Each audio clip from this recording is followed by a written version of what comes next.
ఐదు కోట్ల ప్రజల్ని మళ్ళా ప్రత్యేక హోదా కోసం రాష్ట్ర విభజన చట్టంలోని అంశాలని సాధించడంలో ముఖ్యంగా పోలవరం ప్రాజెక్టు నిర్మించి ఇవ్వటంలో కానివ్వండి, విశాఖపట్నం రైల్వే జోన్ విషయంలో కానివ్వండి, కడప స్టీల్ ప్లాంట్ విషయంలో కానివ్వండి, దుగ్గరాజపట్నం పోర్టు విషయంలో కానివ్వండి, ఏ విధంగా అన్యాయం చేశారో ఇవ్వకుండా ఇప్పుడు కూడా ప్రజలను మళ్ళా మోసం చేసే కార్యక్రమం చేస్తున్నాయి ఈ రెండు భాగస్వామ్య పార్టీలు కూడా అని చెప్పి ఈ సందర్భంగా తెలియజేస్తున్నాం. దానికి ఇదే నిదర్శనం.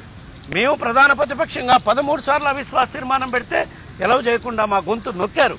దేశవ్యాప్తంగా 5 కోట్ల ఆంధ్ర ప్రజలకి ఈ ఎన్డీఏ ప్రభుత్వం ఏ విధంగా అన్యాయం చేస్తుందో తెలియజెప్పాలని మేము ప్రయత్నం చేస్తే వీళ్ళు మా అవిశ్వాస తీర్మానం డిస్కషన్ రాకుండా తర్వాత మేము రాజీనామాలు చేసి అమరనిరాక్ష కూర్చుని కూడా స్పందించిన ఈ కేంద్ర ప్రభుత్వం ఈరోజు వాళ్ళ భాగస్వామ్య పార్టీ అయినటువంటి తెలుగుదేశం పార్టీ అవిశ్వాస తీర్మానం పెడితే ఎలవ్ చేశారంటే వీళ్ళు ఇప్పటికీ లోపాయికారిగా 5 కోట్ల ఆంధ్ర ప్రజలకి మరోసారి మోసం చేసే కార్యక్రమం తేటతెల్లం అవుతుందని చెప్పి ఈ సందర్భంగా తెలియజేసుకుంటూ ఉన్నాం.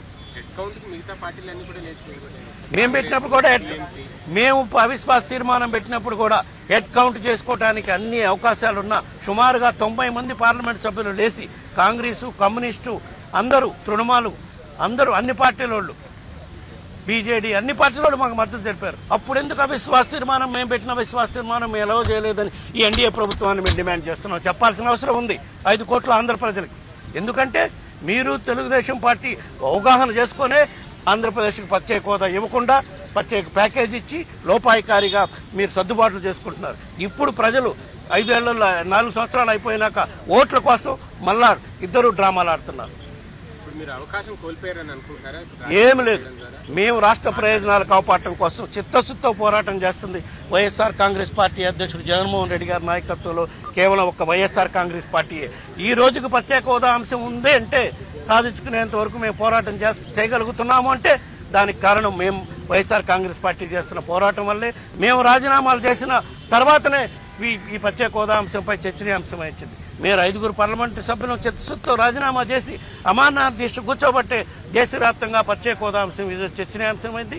ఇది డ్రామాలో భాగం కాబట్టే ఈ రోజు వీళ్ళు అవిశ్వాస తీర్మానం పెట్టడం, మొదటి రోజు అవిశ్వాస తీర్మానం ఎలవ్ చేయటం, కేవలం ఇద్దరు లోపాయికారిగా ఒప్పందం చేసుకుని 5 కోట్ల ఆంధ్ర ప్రజలకు అన్యాయం చేసే కార్యక్రమం చేస్తున్నారు. దీనిపై మేము పోరాటం ఉధృతం చేస్తాం. ఈ పార్లమెంటు సమావేశాలు జరిగిన రోజు కూడా చట్టసభలో లోపలికి మేము పోకపోయినా బయట మన నిరసన తెలియజేసే కార్యక్రమం చేస్తాం. ప్రజల్లో కూడా పోరాటం కొనసాగిస్తామని చెప్పి సందర్భంగా తెలియజేసుకుంటున్నాం. మేము పెట్టిన అవిశ్వాస తీర్మానం, చిత్తశుద్ధితో పెట్టిన అవిశ్వాస తీర్మానం చర్చకొచ్చుంటే పాల్గొనడానికి అవకాశం ఉండేది. వీళ్ళు డ్రామాలో భాగంగా పెట్టిన అవిశ్వాస తీర్మానం. ఈ సమాధానం చెప్పమనండి. మీరు 4 సంవత్సరాలు ఆ భాగస్వామ్య పార్టీతో ప్రభుత్వంలో ఉండి 2 మంత్రులు కేంద్ర మంత్రులు ఉండి ప్రతి కేబినెట్ మీటింగ్లో మీ మంత్రులు ఉంటారు. మీరెందుకు మోడీ గారిని అడిగి రాష్ట్రానికి ప్రత్యేక హోదా ఇవ్వలేదు? రేపు ఇదే ఎన్డీఏ ప్రభుత్వం మీ అవిశ్వాస తీర్మానంపై ఎలవ్ చేసిన ప్రభుత్వం రేపు సమాధానం చెప్పే ముందు ఈ రాష్ట్ర ప్రభుత్వం, ఈ ముఖ్యమంత్రి మాకు ప్రత్యేక హోదా వద్దు, ప్రత్యేక ప్యాకేజీ కావాలన్నాడు, అందుకే మేము ప్రత్యేక హోదా ఇవ్వట్లేదు అంటే ఈ తెలుగుదేశం పార్టీ నాయకుడు ముఖ్యమంత్రి చంద్రబాబు నాయుడు గారు ఏం సమాధానం చెబుతారో కూడా ఈ ప్రజలకు సమాధానం చెప్పాల్సిన అవసరం ఉంది. ముందు అసలు దీనికి సమాధానం చెప్పండి. ఇద్దరూ డ్రామాలు ఆడుతున్నారని అందుకే చెప్తున్నాను. వాళ్ళ నెంబర్స్ వాళ్ళకు ఉన్నాయి. మేము పెట్టినప్పుడు కూడా మేము చెప్పాం, కేవలం మేము 5 పార్లమెంట్ సభ్యులమే, ఆ ప్రభుత్వాన్ని దించాలని కాదు. 5 కోట్ల ఆంధ్ర ప్రజలకి పార్లమెంట్ సాక్షిగా ఇచ్చిన హామీని అమలు చేయకుండా ఏ విధంగా అన్యాయం చేస్తున్నారు దేశ ప్రజలందరికీ తెలియజేయడం కోసం మేము మనం పెట్టాం.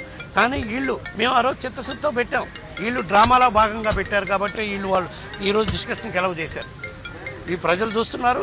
ఈ డ్రామా వల్ల మళ్ళా ప్రజలను ఇంకోసారి మోసం చేయాలి, ఓట్ల కోసం ప్రజలను మోసం చేసి నమ్మించే కార్యక్రమం చేయాలని అటు బీజేపీ ఇటు తెలుగుదేశం పార్టీ ప్రయత్నం చేస్తుందని చెప్పి తెలియజేస్తున్నాం. మేము సుప్రీంకోర్టులో మేము ఆల్రెడీ అఫిడవిట్స్ ఇచ్చాము, వాటన్నిటిని క్లియర్గా ఉన్నాం చెప్పారు కదా. సుప్రీంకోర్టులో అఫిడవిట్లో ఏం చెప్పారు ప్రభుత్వం? ముఖ్యమంత్రి చంద్రబాబు నాయుడు గారు ఒప్పుకుంటేనే మేము ప్రత్యేక హోదా ఇవ్వలేదు, ప్రత్యేక ప్యాకేజ్ చాలని ఆయన ఒప్పుకున్నాడు అని క్లియర్గా చెప్పారు. రేపు సభలో కూడా అదే చెప్పబోతారు అంటున్నాను. దానికి ఏం రాష్ట్ర ప్రజలకి ఎన్డీఏ ప్రభుత్వం ఏం సమాధానం చెబుతుంది, బీజేపీ ఏం సమాధానం చెబుతుంది, తెలుగుదేశం పార్టీ ఏం సమాధానం చెబుతుంది చెప్పాలి. ఓకే అమ్మా, థ్యాంక్ యూ.